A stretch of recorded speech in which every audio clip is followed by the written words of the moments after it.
Cricket ஃபேன்ஸுக்கு வணக்கம். Sydney test டே 2ல என்ன நடந்தது? ரிஷப் பண்ட்டுடைய அதிரடி பும்ரானால திரும்பி வர முடியுமா இல்லையா? ஸோ நாளைக்கு தான் ஃபைனல் டே அப்படிங்கிற மாதிரி 90% உறுதியாயிடுச்சு. இந்தியன் டீமுடைய பிளான் என்ன அப்படிங்கிறதெல்லாம் பார்க்கலாம். அதுக்கு முன்னாடி ஃபர்ஸ்ட் டைம் சேனலுக்கு வரீங்கன்னா மறக்காம சப்ஸ்கிரைப் பண்ணி சப்போர்ட் பண்ணுங்க. அப்பதான் அப்டேட் எல்லாமே எங்களை வந்து சேரும். சரி வாங்க வீடியோக்குள்ள போலாம்.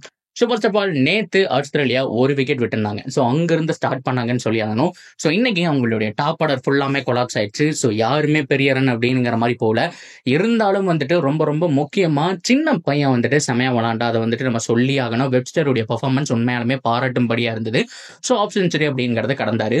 ஸோ அதனாலதான் 180 அப்படிங்கிற மாதிரி டோட்டலா போஸ்ட் பண்ண முடிஞ்சு. இந்தியாவோட 4 ரன் கம்மி அப்படிங்கிற மாதிரி இந்தியா செகண்ட் இன்னிங்ஸை ஸ்டார்ட் பண்ணாங்க. பெருசா இல்லைங்க. ஃபர்ஸ்ட் ஒரே 16 ரன் அப்படிங்கிறது ஜெய்ஸ்வால் கிட்ட இருந்து வந்தது. அப்படி இருந்தும் பெருசா அவங்களால வந்துட்டு கொடுக்க முடியல. ஸோ ஜெய்ஸ்வால் சீக்கிரமாவே விக்கெட் விட்டாரு. ஸோ அதுக்கப்புறம் நம்ம பார்த்தோம் சுப்மன் கில் விக்கெட் விட்டாரு, KL ராகுல் விக்கெட் விட்டாரு, விராட் கோலி எவ்வளவு தடப்பா சொல்றது அப்படிங்கிற மாதிரி அவுட் சைடு ஆஃபுக்கு 8வது தடவையா தொடர்ந்து அவுட் ஆகுறாரு. ஒவ்வொரு தடவையும் சின்ன பசங்க கிட்ட சொல்ற மாதிரி தான் நம்ம சொல்லிட்டு இருக்கோம். இருந்தாலும் கிரிக்கெட் எக்ஸ்பர்ட்ஸ் யார் சொன்னாலும் நான் கேட்க மாட்டேனுங்கிற மாதிரி விராட் அதே இடத்துல அவுட் ஆயிருக்காரு. தொடர்ந்து 8வது இன்னிங்ஸ். ஒரு தடவை 2 தடவை கிடையாது. அடிலைன்ல பார்த்தோம், பிரிஸ்பேன்ல பார்த்தோம்.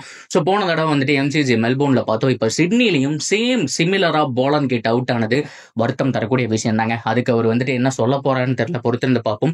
அப்படியே கட் பண்ணா ரோஹித்துடைய அப்டேட்டும் வந்துச்சு. ஸோ ரோஹித் சர்மா பொறுத்த வரைக்கும் நான் இப்போதைக்கு ரிட்டைர்மெண்ட் பிளான் இல்ல, ஸோ நான் முடிவு பண்றதா வெயிட் பண்ணி பார்ப்போம் அப்படிங்கிற மாதிரி சொல்லிட்டாரு அவுட் சைட்ல இருந்தோம். அண்ட் இன்னொரு விஷயம் முக்கியமா நம்ம பார்க்க போறது ஜஸ்பிரீத் பும்ரா. அவரை பொறுத்த வரைக்கும் செகண்ட் செஷன்ல ஒரே ஒரு ஓவர் மட்டுமே போட்டுட்டு விராட் கிட்ட கேப்டன்சி கொடுத்துட்டு வெளியில போயிட்டாருங்க. அதுக்கப்புறம் 4 விக்கெட் இந்தியன் டீம் எடுத்துட்டு உள்ள வந்தாங்கிறது வேற விஷயம்.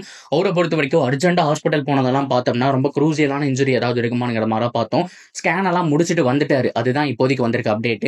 ஆனா எவ்வளவு நாள் விளையாடணும், விளையாடலாமா, ஸ்டெயின் பண்ணலாமா அப்படிங்கிற மாதிரியான விஷயம்லாம் ஹாஸ்பிட்டல் சைட்ல இருந்து கொடுத்துருப்பாங்க. ஸோ கண்டிப்பா மேஜர் இன்ஜுரி எதுவும் ஆகாம இருக்கணும்னா ஸ்டெயின் பண்ணக்கூடாதுன்னு சொல்லியிருக்காங்களா என்னன்னு தெரியல. ஸோ இப்போதைக்கு பார்த்தோம் அப்படின்னா இந்தியன் டீம் பேட்டிங் வந்து தடல் புடலாம் ஆடிட்டு இருந்தாங்க. அண்ட் ரிஷப் பண்ட் என்ன ஒரு இன்னிங்ஸுங்க. இதுதான் அவருடைய நேச்சுரல் கேம். இப்படி போய் ஆடுறானுங்கிற மாதிரி சப்போர்ட் பண்ணி சொல்லியிருந்தா 30 பாலுக்கு 60 ரன் அடிச்சு கொடுத்துட்டு போயிட்டே இருந்தாரு. அவருனாலதான் கிட்டத்தட்ட 140 லீடு வந்திருக்கும். இல்லைன்னா 80-90 தான் இன்னைக்கு இருந்திருக்கும். சரியான பேட்டிங் பாராட்டி ஆகணும். ஸோ அதை தொடர்ந்து விக்கெட்ஸ் எல்லாமே போனதுக்கு அப்புறம் 6 விக்கெட் போயிருக்கு. ஜட்டு அண்ட் வாஷிங்டன் சுந்தர் 2 பேருமே ஆடிட்டு இருக்காங்க. 4 விக்கெட் தான் நாளைக்கு. இருந்தாலும் பும்ரா வரப்போறாராங்கிறது மிகப்பெரிய டவுட்டுங்க. அவர் இருக்காரா இல்லையா பேட்டிங்லேயே தெரிஞ்சு போயிடும். ஏன்னா பேட்டிங்கே வந்தாருன்னா கண்டிப்பா பவுலிங்கே போட போறாருங்கிற மாதிரி நம்ம தெரிஞ்சுக்கலாம். ஸோ அந்த மனுஷனுக்கு கொஞ்சம் ரெஸ்ட் கொடுங்கயானுங்கிற மாதிரி தான் எல்லாருமே கேட்டுட்டு இருக்காங்க. அவரை பத்தி செப்பரேட்டா ஒரு வீடியோல பேசுவோம். ஸோ இப்போதைக்கு இந்த டெஸ்ட்டை வின் பண்றதுக்கு சான்ஸ் இருக்கான்னு கேட்டா நாளைக்கு வாஷிங்டன் சுந்தர் அண்ட் ஜட்டு இவங்க அப்படியே கொஞ்சம் புஷ் பண்ணி அண்ட் பவுலர்ஸ் எல்லாம் கொஞ்சம் புஷ் பண்ணி ஒரு 200, 230 இல்ல 250 கூட போட்டாலே ஃபைட்டிங் டோட்டலா. ஆக்சுவலா 180க்கு மேல எவ்வளவு போட்டாலுமே ஃபைட்டிங் டோட்டல் தான்.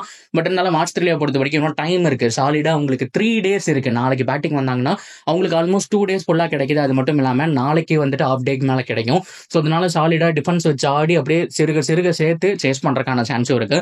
லபுசேன், ஸ்மித், ஹெட் மறந்துடக்கூடாது. ஸோ அவங்கள பொறுத்த வரைக்கும் சேசிங்ல பயங்கரமா ஆடுவாங்க. ஸோ அதனால ஒரு 180 to 200 ஃபைட்டிங் டோட்டல் தான். 250 அப்படின்னு ஓரளவுக்கு கம்ஃபர்டபுளா இருக்கலாம்.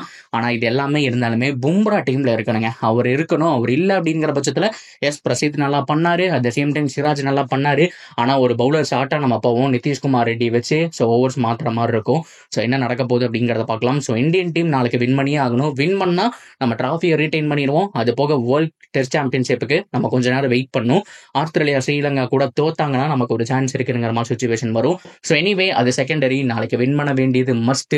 இந்த 4 விக்கெட் விடாம 140ங்கிறத 180 இல்ல 200க்கு மேல போயிட்டா ஒண்ணுமே பெனிஃபிட் தான். பொறுத்திருந்த பாவம் என்ன நடக்குதுங்கிறத உங்களுடைய ப்ரெடிக்ஷன் தாராளமா கமெண்ட் செக்ஷன்ல சொல்லலாம். அண்ட் தொடர்ந்து அப்டேட்டுக்கு சேனலோட இணைஞ்சிருங்க. மறக்காம சப்ஸ்கிரைப் பண்ணி சப்போர்ட் பண்ணுங்க.